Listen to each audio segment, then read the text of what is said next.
Assalamualaikum warahmatullahi wabarakatuh. Perkenalkan, nama saya Adinda Seva Semena, NPM 21411197 dari kelas MBITE 23A. Pada kesempatan kali ini saya akan membahas tentang teknik modulasi guna memenuhi tugas mata kuliah dasar sistem telekomunikasi dengan dosen pengampu Bapak Hernando Rizky Delimunte, STMT. Disimak videonya. Definisi modulasi adalah proses pencampuran atau penampungan gelombang sinyal informasi atau gelombang yang memodulasi dengan gelombang pembawa atau gelombang yang dimodulasi, sehingga sebagian dari karakteristik gelombang pembawa diubah sesuai dengan nilai sesaat gelombang sinyal. Gelombang pembawa yang termodulasi dapat ditransmisikan dari satu tempat ke tempat lainnya, dan sinyal informasi dapat diambil kembali di sisi penerima. Pengubahan parameter suatu isyarat atau isyarat pembawa atau carrier sinyal oleh isyarat lain atau isyarat pemodulasi atau modulasi sinyal. Penumpangan isyarat pemodulasi atau informasi ke isyarat pembawa. Jenis-jenis modulasi adalah modulasi amplitudo atau modulasi atau AM, modulasi sudut atau angle modulasi. Selanjutnya modulasi frekuensi atau frekuensi modulasi VM, dan modulasi fase atau fase modulasi PHM. Mengapa modulasi? Tujuan dilakukannya modulasi adalah yang pertama, sulit membawa antena pada frekuensi rendah atau 1 sama dengan 1/4 dikali lambda. 2. Mengurangi noise dan interferensi. Ketiga, dapat transmit pada waktu yang sama karena frekuensi yang berbeda. Dan yang keempat, memenuhi alokasi frekuensi, contohnya VM 88 dikurang 108 MHz.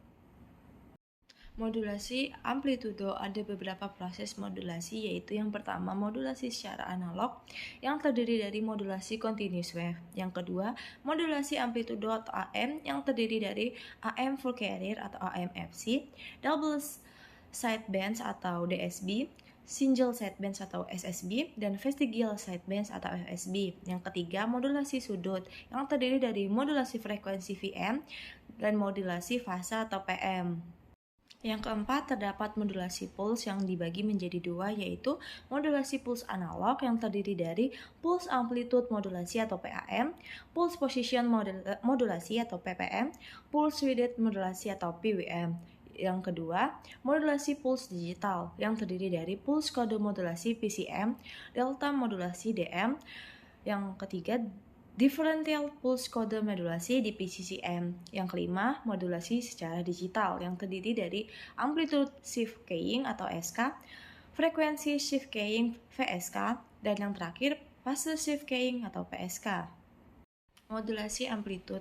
Yang pertama, AM-SSB atau single sidebands adalah salah satu jenis modulasi amplitude di mana spektrum frekuensi yang dipancarkan hanya salah satu dari spektrum frekuensi AM, yaitu frekuensi LSB atau lower sidebands, atau frekuensi USB atau upper sideband saja. Yang kedua, AM-DSBFC atau double sidebands full carrier, disebut juga full AM, di mana spektrum yang dipancarkan adalah spektrum frekuensi AM, yaitu frekuensi LSB dan frekuensi USB. Bituin sinyal termodulasinya adalah sama dengan 2 kali sinyal informasinya. Yang ketiga, AM-DSB-BSC. Double sideband surprising carrier adalah jenis modulasi amplitude di mana spektrum frekuensi carrier ditekan mendekati 0. Yang keempat, AM-VSB atau vestigial sidebands sering digunakan pada industri televisi komersial untuk transmisi dari penerima sinyal video. Pada VSB, sebagian komponen LSB ikut ditransmisikan dengan komponen USB dan komponen pembawa. Modulasi amplitude adalah jenis modulasi yang paling sederhana. Gelombang pembawa atau carrier wave diubah amplitudonya sesuai dengan sinyal informasi yang dikirimkan. Modulasi ini disebut juga linear modulasi, artinya pergeseran frekuensi bersifat linear mengikuti sinyal informasi yang akan ditransmisikan. Bisa dilihat dari gambar pada slide, yaitu spektrum frekuensi yang terdiri dari voltage message signal at time menuju modulasi, selanjutnya menuju voltage modulasi signal time, selanjutnya voltage carrier response time menuju modulasi. Digambarkan dalam spektrum frekuensi, mulai dari 0 sampai 4 MHz adalah message signal menuju modulasi sinyal untuk carrier, lalu menuju frekuensi. Kasus sederhana gelombang AM di mana gelombang pembawanya adalah pulse on atau off. Bisa dilihat pada gambar terdapat garis vertikal yaitu volt. Di dalamnya terdapat garis biru yang bergambar kotak besar dan kotak kecil, yang artinya sinyal ini mengontrol apakah operator dihidupkan atau dimatikan. Selanjutnya untuk yang garis di bawah yang berwarna hitam dan lebih kecil dan lebih banyak adalah kamera termodulasi yang dihasilkan, sedangkan garis yang horizontal adalah time. Selanjutnya modulasi amplitudo pada gelombang yang kontinu atau X radio AM. Selubung gelombang pembawa sama dengan bentuk gelombang pemodulasi. Yang bisa kita lihat ada garis vertikal atau voltage dan garis bergelombang berwarna biru adalah sinyal modulasi. Dan untuk yang di bawah adalah garis bergelombang warna hitam yang sedikit lebih kecil dan lebih banyak adalah carrier amplitude modulasi, dan yang garis horizontal adalah time. Modulasi oleh gelombang sinus, terdapat rumus yang bisa kita lihat jika diartikan adalah AC adalah puncak amplitudo carrier yang tidak termodulasi, VC adalah frekuensi carrier, VM frekuensi pemodulasi, M indeks modulasi atau tingkat modulasi. M harus di antara 0 dan 1. Bila 1 lebih, over modulasi yang artinya buruk atau distorsi. Modulasi amplitudo atau AM. Di gambar terdapat pengukuran indeks modulasi. Jika kita lihat, untuk gelombang yang paling tinggi disebut Vmax, sedangkan gelombang yang di tengah adalah Vmin. Jika dirumuskan adalah M sama dengan Vmax dikurang Vmin per Vmax ditambah Vmin. Modulasi amplitude atau AM, modulasi menghasilkan dua komponen baru yang disebut sidebands pada frekuensi di atas dan di bawah gelombang pembawa. Untuk gelombang pembawa yang dimodulasi utuh atau M sama dengan 1, 2/3 daya ada pada carrier sideband, sisanya. Spasi dalam frekuensi antara carrier dan sideband sama dengan VM atau frekuensi modulasi. Between 2 kali VM dibutuhkan untuk mengirimkan carrier termodulasi. Spektrum gelombang AM. Pada slide terdapat 3 gambar, yang artinya untuk gambar yang pertama tidak termodulasi. Gambar kedua, kamera dimodulasi dengan gelombang sinus. Dan yang ketiga, kamera dimodulasi dengan rentang frekuensi. Contohnya, FC sama dengan 1000 kHz, sedangkan FM sama dengan 1 kHz.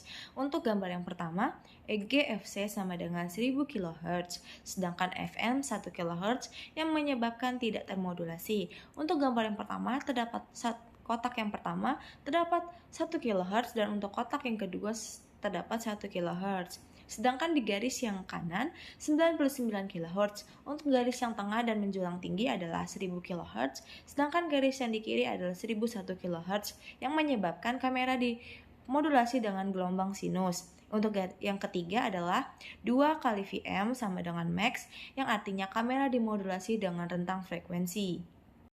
Dari mana asalnya gelombang sidebands AM? Yang pertama, perluas pers atau AC, cos buka kurung 2pi FCT, tutup kurung buka kurung 1 ditambah M, cos buka kurung 2pi VMT tutup kurung. Yang kedua, menggunakan identitas trigonometri yaitu VT sama dengan AC cos 2pi VCT ditambah MAC cos 2pi VCT cos 2pi VMT sama dengan AC cos 2pi VCT ditambah 0,2 MAC cos 2pi VC dikurang VMT dan cos 2pi VC dikurang VMT sama dengan AC cos 2pi VCT ditambah 0,5 MAC cos 2pi VC dikurang VMT ditambah 0,5 MAC cos 2pi VC ditambah VMT. Bila pers tersebut kita terapkan transformasi Fourier, maka pers menjadi SV sama dengan 0,5 AC delta F sama dikurang FC ditambah delta F ditambah FC ditambah 0,25 MAC delta F dikurang FC dikurang FM sama ditambah delta F ditambah FC ditambah FM ditambah 0,25 MAC delta F dikurang FC ditambah FM ditambah delta F ditambah FC dikurang FM. Spektrumnya menjadi bisa dilihat pada slide yang biasa disebut dengan spektrum sisi. Daya carrier dan daya SB. Daya total adalah daya carrier ditambah daya sidebands atau PC ditambah PS. Untuk mencari dayanya bisa dilihat pada penjabaran di bawah. Sehingga bila R sama dengan 1 ohm maka P sama dengan AC per akar 2 dikali 2 per R. Daya carrier sama dengan 1/2 dikali AC pangkat 2.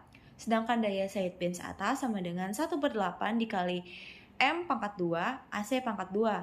Sedangkan daya sidebands bawah 1/8 dikali M pangkat 2 AC pangkat 2. Daya totalnya sama dengan 2 dikali daya carrier ditambah 2 kali daya sidebands atas ditambah 2 kali daya sidebands bawah. Sekiranya itu saja yang dapat saya sampaikan. Jika saya ada salah kata, saya mohon maaf. Wassalamualaikum warahmatullahi wabarakatuh.